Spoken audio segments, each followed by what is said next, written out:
Timeline, 5000 ans d'histoire, Richard Fremder.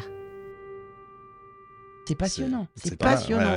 Et en plus, je trouve, là, de plus en plus, c'est un sujet complètement d'actualité. Mais d'actualité. C'est-à-dire, je le dis à la fin du spectacle, et là, le dernier. C'est-à-dire que donc Louis XVIII envoie cette expédition au Sénégal.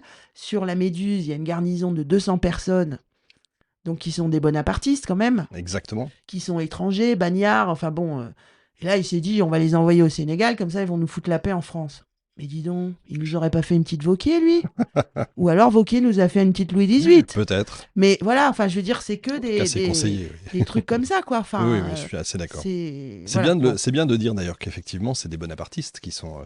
Enfin, c'est des bonapartistes. C'est d'anciens militaires qui ont suivi Bonaparte, évidemment, qui partent là-dessus. Ouais. Parce que ça, c'est important, en fait, pour la suite de l'histoire. Bien sûr. Parce qu'évidemment, on a une micro-société sur ce navire, avec effectivement. On peut le dire, en tout cas, il a été jugé comme tel, un incapable à la tête de ce navire.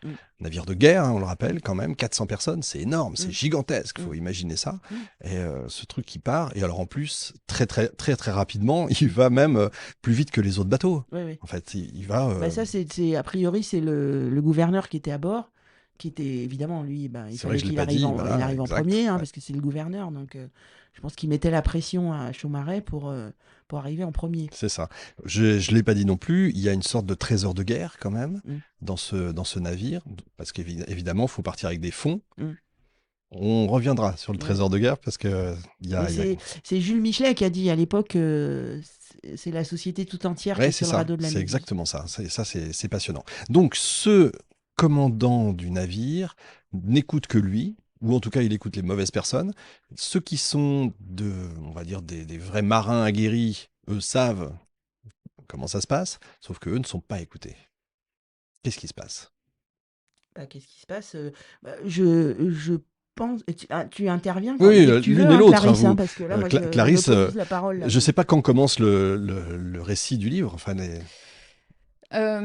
la majorité des annotations portent sur le radeau de la Méduse, donc après, mais il y a quelques petites annotations sur l'avant. D'accord.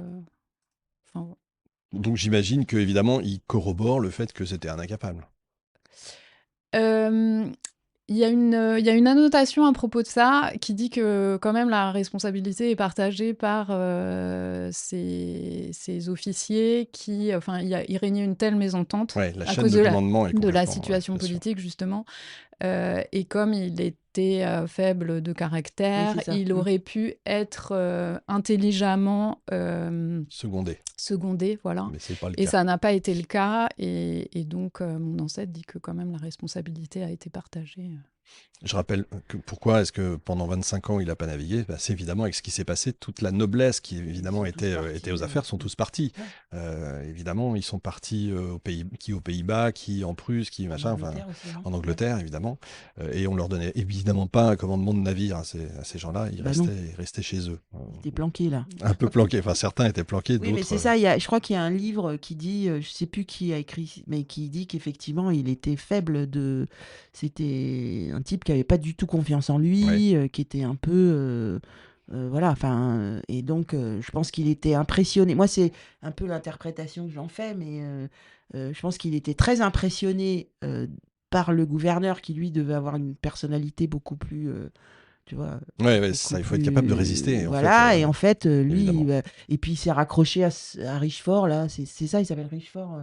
Donc le type là qui est soi-disant ancien officier de marine, on ne sait pas d'où il sort, et qui lui va lui dire toutes les bêtises, enfin, mal le conseiller, et voilà. Mais je crois qu'au départ, je crois que c'est même lui qui a écrit à sa fille ou à ses enfants des lettres, en fait, et on sent à travers ces lettres que effectivement il manque complètement de confiance en lui, et voilà, enfin, il n'a pas du tout les épaules a priori pour en tout cas à ce moment-là de sa vie, peut-être qu'avant il les avait, mais en tout cas à ce moment-là de sa vie, on sent qu'il est complètement dépassé par les événements, peut-être aussi écrasé par cette charge.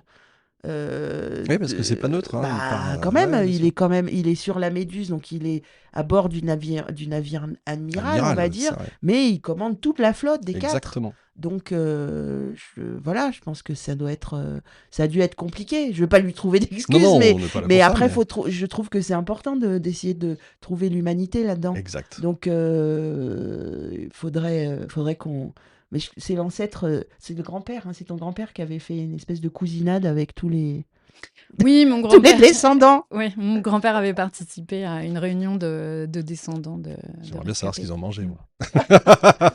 Et ils ont mangé sur une petite île à Boulogne. Ils ont traversé en bateau pour aller au oui, c'est drôle. Ah bah oui, c'est le chalet des îles. Oui, à Paris, à Boulogne, effectivement. Voilà, c'est vrai que je pense que faudrait poser la question aux descendants du capitaine. Oui. Parce que... j'ai pas regardé s'il y en avait, effectivement. Si. Il y en a.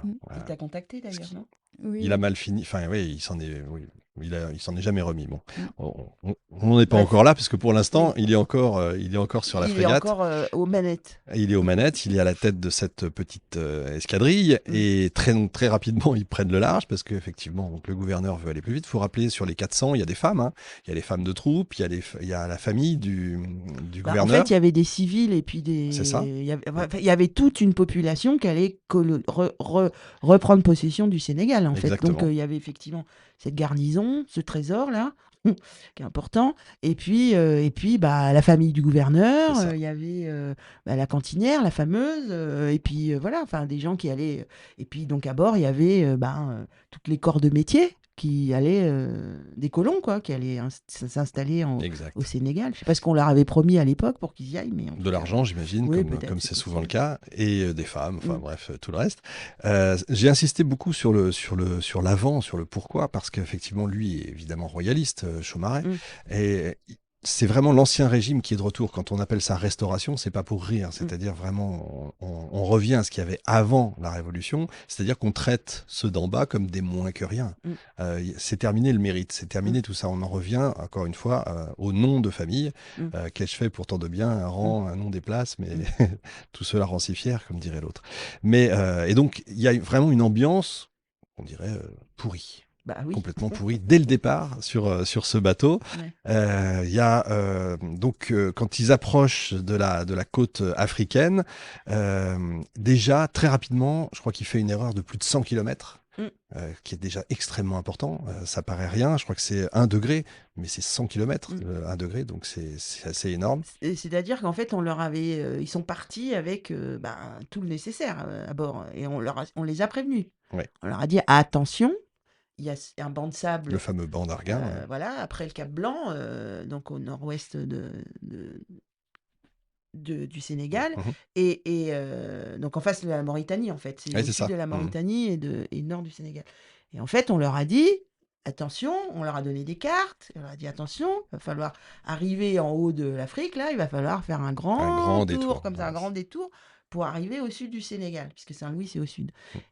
Et en fait, c'est là où le capitaine... Alors, il y avait ce fameux Richefort qui a confondu le Cap Blanc avec un nuage, enfin un nuage avec... voilà. Donc, il s'est planté de... Et puis, en plus, il y avait la pression du gouverneur qui disait, on va pas faire un détour comme ça, on va tracer tout droit, et puis c'est tout, le banc de sable. Et puis en fait, effectivement, oui, ils se sont plantés dans le banc d'Arguin. Et ils pensaient l'avoir dépassé, alors qu'ils n'étaient pas encore dedans. Les vrais marins, eux, disaient, attention, on va dans le mur, si j'ose dire. Il faut absolument qu'on fasse, qu'on fasse, je sais plus comment on dit, le point sur le... Oui, qu'on sonde. Voilà, qu'on fasse les sondages. Et lui a refusé. Et au bout d'un moment, ils se rendent compte que, assez étonnamment, la mer change de couleur. C'est quand même assez curieux. Elle devient d'une autre couleur beaucoup plus verte.